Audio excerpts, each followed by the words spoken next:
Back in the early 90s, a strange phone number began to appear on billboards and newspaper ads across North America. It was a vanity number 1-800-GOLF-TIP, seemingly offering golf advice. Most assumed it was harmless. They were wrong. Anyone curious enough to dial the number was met with something deeply unsettling.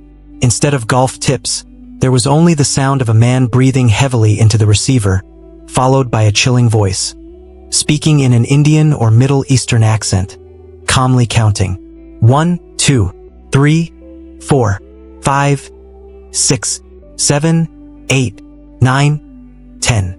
Then it would repeat, again and again. The monotonous, emotionless counting looped endlessly, for 10 to 12 minutes, hypnotizing some, unnerving others.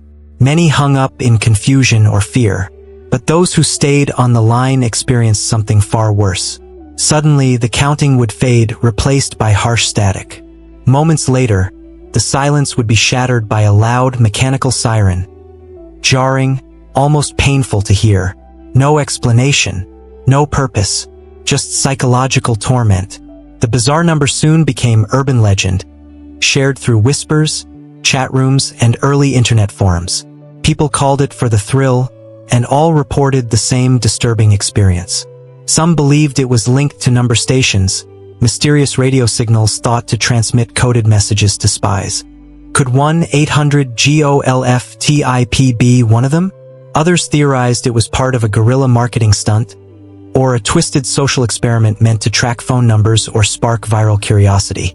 But none of those theories held up. Why would a spy operation use a traceable hotline? And why spend money on ads for something so random and creepy? For nearly 30 years, no one had answers, just theories and haunted memories. That is, until a Reddit user decided to investigate. Over 4 years, he interviewed people, dug through old archives, and followed every lead. And finally, after decades of fear and mystery, the truth emerged. It wasn't a conspiracy, a spy signal, or a secret experiment. It was a simple accident. Back in 1994, the Professional Golfers Association, PGA, was on tour. Across North America, in an attempt to promote golf, the PGA set up billboards and bought ad space in newspapers advertising their golf tip hotline, 1-800-GOLF-TIP. But this line was only supposed to be live for 2 days. A 1994 Tampa Tribune ad read, "Golfers nationwide can receive golf tips today and Sunday via a toll-free instruction hotline presented by the PGA of America and USA Today." The hotline featured nearly 100 PGA members and was part of the Tommy Armour PGA Teaching and Coaching Summit in New Orleans.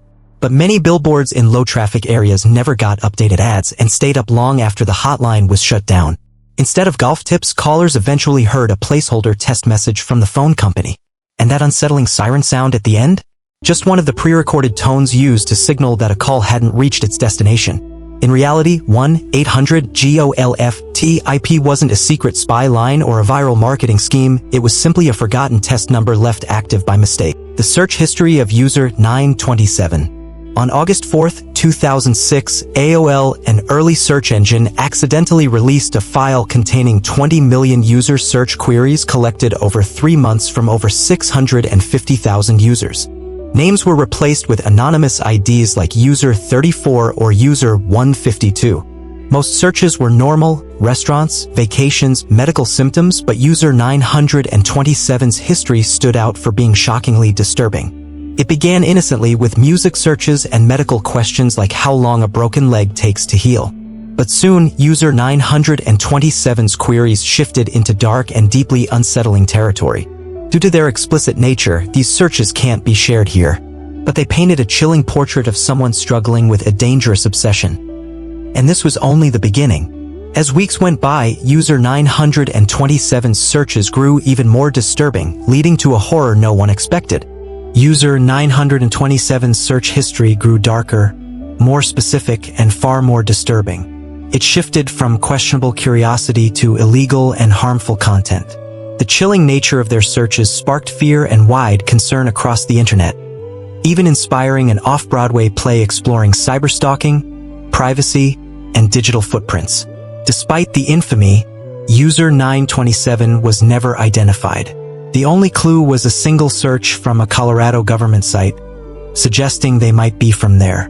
Their searches often jumped between innocent topics and deeply disturbing ones, hinting these were made on a shared family computer. To this day, user 927's identity remains a haunting mystery. At the end of 2017, some 4chan users noticed a bizarre glitch in Google Translate. Typing random, broken characters sometimes produced eerily normal responses. Repeated letters like O and P would generate strange messages telling users to click on the image to view more, or even snippets resembling emails. At first, this seemed like coincidence, but as more tested it, the responses grew chillingly consistent. Some translations warned users of chronic diseases or infections, while others read like private conversations with cryptic phrases such as, "You will be given the opportunity to be re-elected." Though theories ranged from a rogue employee to a sentient AI trying to communicate, the most likely explanation was a glitch, an obscure bug in the Somali English translation algorithm. But how could random input yield such specific, sometimes threatening messages? Theories suggest fragments pulled from internal Google data like emails or Facebook posts were accidentally mixed in, hinting at a serious privacy breach. Attempts to replicate these creepy outputs later failed. Google likely patched the glitch quietly, leaving only unsettling memories. In 2001, a man named Ted began chronicling his terrifying cave exploration. On December 30th, 2000, he and his friend B found a small hole in a cave's deepest point, with a faint breeze coming through, suggesting an undiscovered chamber. Excited, they widened the hole. But strange things began happening. A stronger wind, ominous rumbling, their dog refusing to approach, and a bone-chilling scream echoing from the depths. Crawling through, Ted found a massive, unnaturally round boulder in a small chamber surrounded by hieroglyph-like drawings. He took photos, but when developed, all pictures of the boulder were blank. They recruited another caver, Joe, who entered but left shaken and silent, refusing to return. Ted explored again, but heard scraping sounds and saw the boulder had moved. A nauseating stench filled the cave, and something tugged at their rope as they fled in terror. Ted planned to return fully equipped, but his updates stopped mysteriously, leaving readers to wonder what fate befell him and B. Though many doubted the story, it became the internet's first famous creepypasta, sparking a genre of horror storytelling online. In 2018, a New York Times article on Glitter ignited a surprising mystery. The author's conversation with a GlitterX manager hinted their biggest client was secretive and unusual, sparking wild theories. Some believed law enforcement used glitter micro-eggs to trace explosives, others speculated military camouflage, or even toothpaste companies creating a sparkling illusion. Most theories proved false. The real client was eventually revealed as boat manufacturers using glitter-based reflective paint. The secrecy was likely due to environmental concerns. Glitter's microplastics harm oceans and marine life. The Legend of Polybius, a rumored 1981 arcade game, tells of teens getting dizzy and fainting after hours of play, possibly tied to government mind control experiments. Men in Black supposedly collected data from the machine before it vanished mysteriously. No proof the game ever existed remains, only blurry photos and legends. It's likely a blend of real 80s vector game dizziness, rowdy arcades, and conspiracy spun into a haunting myth. Finally, in 2013, a Reddit user found a mysterious wooden box filled with cryptic UFO sightings, strange machinery diagrams, and disturbing drawings by Daniel Christensen, who may have been a World War II veteran battling mental illness. His notes spanned from 1937 to 1977, growing darker as his mind declined. Among his tales was an account of a 1977 tornado in Tampa Bay, an eerie piece of a much larger, haunting puzzle. July 7, 1977. Tampa Bay. Daniel claimed he saw a tornado, but there were no weather records backing this up. No storm, no warning. Just a night full of lights. He said it wasn't a tornado. It was a distraction. A way for alien ships to descend unnoticed. He documented everything, hundreds of illustrations, all centered around one bizarre structure. The inverted pyramid on the St. Petersburg Pier. Strangely, that same night, the pyramid was hosting a massive laser light show. Perhaps Daniel, unstable and alone, misinterpreted it. But in his mind, it was real, so real that it changed him forever. He became obsessed, built machines, tried time travel, and then vanished. Decades later, a Redditor named That S My Box claimed She'd once owned a wooden crate full of Daniel's work. She found it in a house she moved into in the 90s.